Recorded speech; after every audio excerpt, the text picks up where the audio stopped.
जैसे डोले पीपर के पाती डोले कमरिया मोर छोटी की भौजी वैसे ही डोले पातर पियवा मोर छोटी की भौजी वैसे ही डोले पातर पियवा मोर हिलत रहे।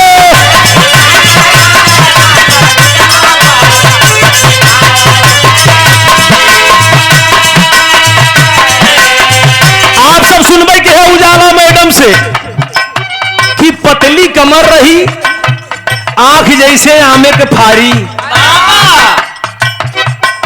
अब काजर के अस लगाए रही कि मालूम हो तक कि अब हम कच्चे केहू के खाई जाए, और लिपस्टिक वो रहा जैसे भैंसा के पीछे बरछा मारा रहे, इतना स्वरूप रहा। लेकिन वो बतावे खटिया के पार रोज पाटी चरकावता,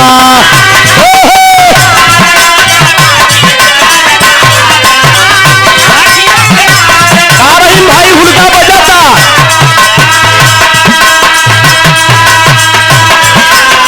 जैसे डोले बेना वैसे ही हम के डोलावता।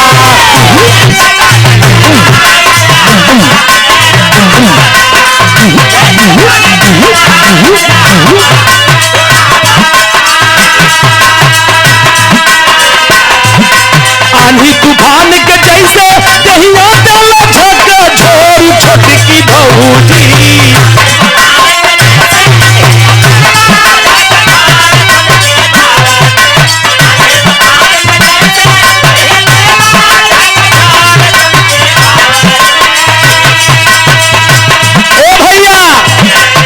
आंधी तूफान के जैसे दहिया डाला झोंका झोर छोटी की भौजी वैसे ही डोले पातर पिया मोर छोटकी भौजी वैसे ही डोले पातर पिया मोर छोटकी।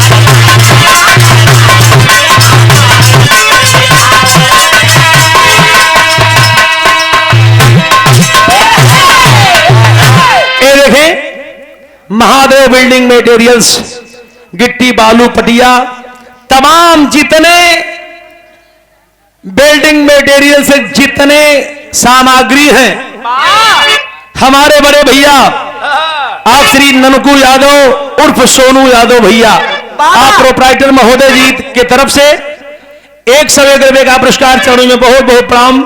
भगवान आपके बहुत ऊंचाई पे ले जाए।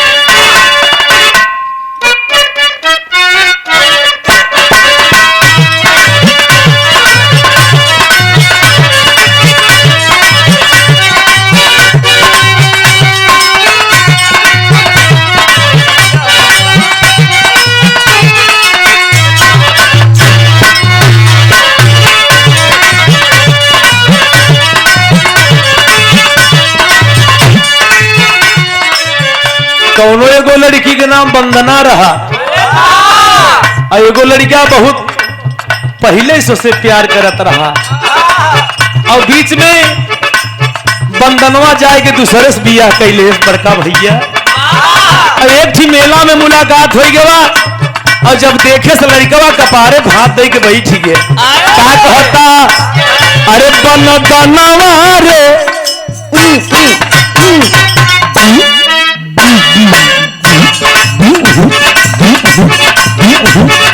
अरे वंदनवा रे तोरा ढोड़ी है गहीर वंदनवा रे तोरा ढोड़ी है गहीर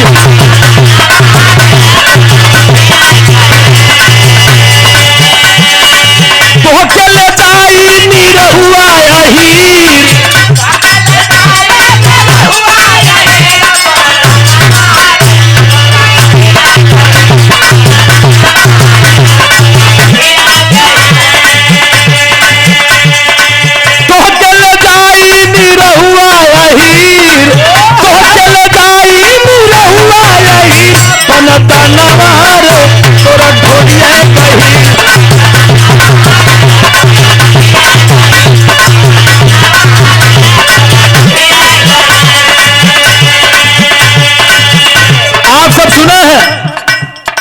जवन मजा आम के चटनिया तो सोवा धनिया में ना है।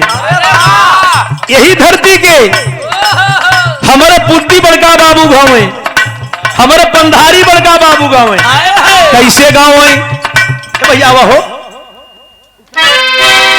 अरे तो बिरकियों को ध्यान देवे करेले है, कौनो चीज ये सब देख न ले लालचंद। रेले है, अरे बिरिक लगावा यार, न गाड़ी चढ़ जाए ऊपर। हमारे बड़का बाबू हरे गांव है। सुन देखें वो सब क्या गाते थे। गाँव ही सब तो लगा कि मालूम हो कि पानी बरस दे। भाई साहब कैसे गाँव है?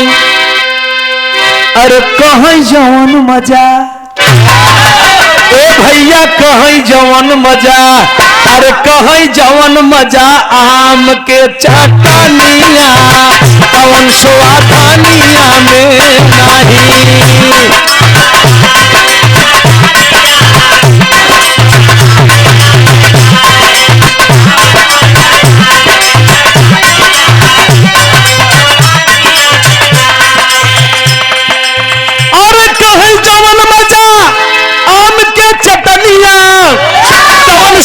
धनिया में नहीं बाबू, अरे कहाँ जौन मजा। बिरहा सुने वाले बाबू लोग, अरे कहीं जौन मजा, अरे कहीं जौन मजा राम के भजनिया कौन फिल्मी दुनिया में नहीं।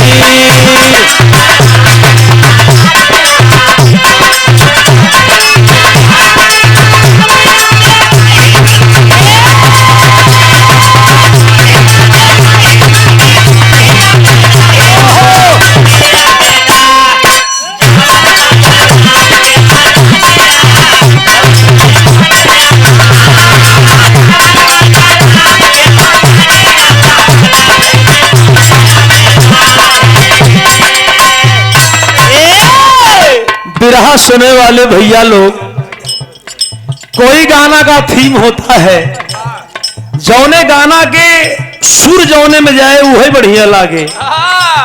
एक लाइन और कहे हमारे पुद्दी बड़का बाबू का कहें, अरे कहीं जौन मजा राम के भजनिया, अरे तवन फिल्मी दुनिया में नहीं भवा,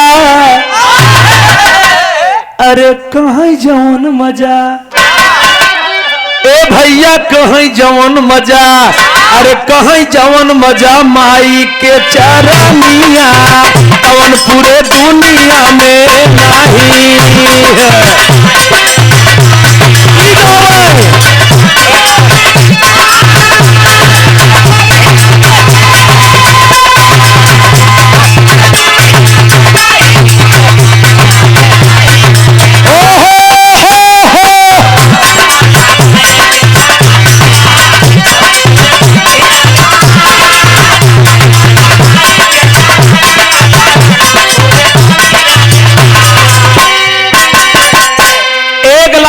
पंधारी बड़का बाबू गावई जे पुरान बिरहा सुनोइया बैठा हो ये पर आंकड़ा लगाए ले।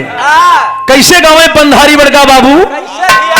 हमें कहें महेंद्र बेटा, बिरहा बड़ी समंदर है बेटा, लेकिन निम्न थोड़ा सा तोहके ये देखें। एकादशी पहलवान नदगहना से 51 पुरस्कार बोबो प्राम भैया के, और हमारे लालदी पहलवान करसड़ा कछवा की पावन धरती से 100 रुपए का पुरस्कार भैया को बोबो प्राम। अपने जमाने के बहुत टॉप 10 के पहलवान हमारे लालजी भैया रहन। ए भैया दादा हमारे बतावे पंधारी बड़का बाबू कैसे कहें? बेटा भैया बैठ जा साहेब, कहें अपन लड़किया आन के मेहर बड़ी नीक लागत भैया। प्रधान आधा भैया आधा खलबली मचाए हैं। कहे कि अपन लड़किया आन के मेहर बहुत नीक लागत भैया, अपन लड़का भले एकदम करिए काबर रहे, नाक बहाए रहे, लोग अपने रुमाली से पूछ दे कि भैया हमार कलेक्टर बनबे, भैया हमार सूबेदार बने, भैया हमार प्रधान बने, भैया हमार फौजी बने। लेकिन दूसरे के लड़का अब हम बिस्तर अब चढ़ जाए तो कोई डांट खटाए दे, सरवा माटी लगाए दे इसको।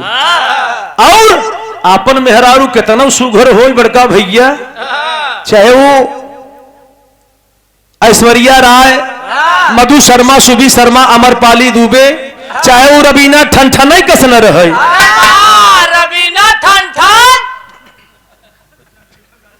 कौनो का के हीरोइन का नाम हो रवीना ठनठन, पर्दा में कहियो घुसा है, तब का नाम हुआ? अरे टंडन नाम रहा।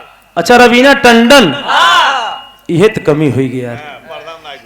बतावा दिनेश ने रहू हमारे सहपाठी कलाकार हमारे संगे सिखत रहन, अब तक हम वहां न पहुंच गए हुई तो हम तो हरे रह गए, खाली पार्टी एक सेवा किया। भैया भैया हो दादा कहें बेटा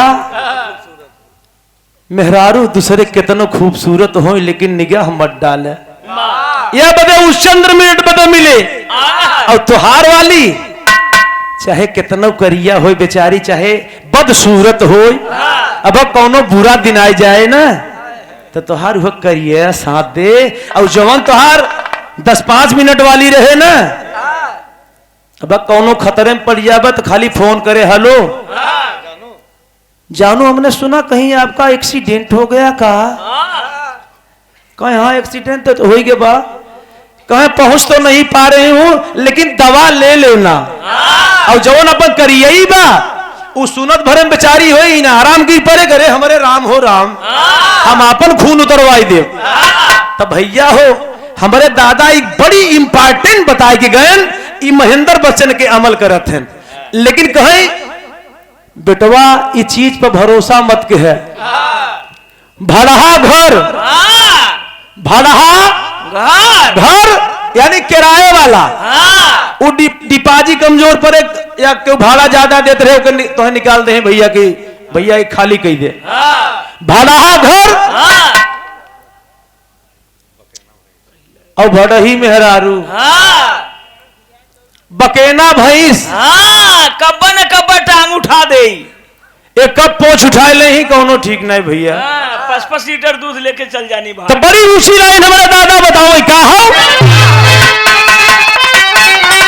औरत है जवन मजा भाई के चरनिया, अरे तवन पूरे दुनिया में नहीं बाबू, अरे कहीं जवन मजा, ए भैया कहीं जवन मजा, अरे कहीं जवन मजा आपन दुल्हनिया तवन कसबिनिया में नहीं।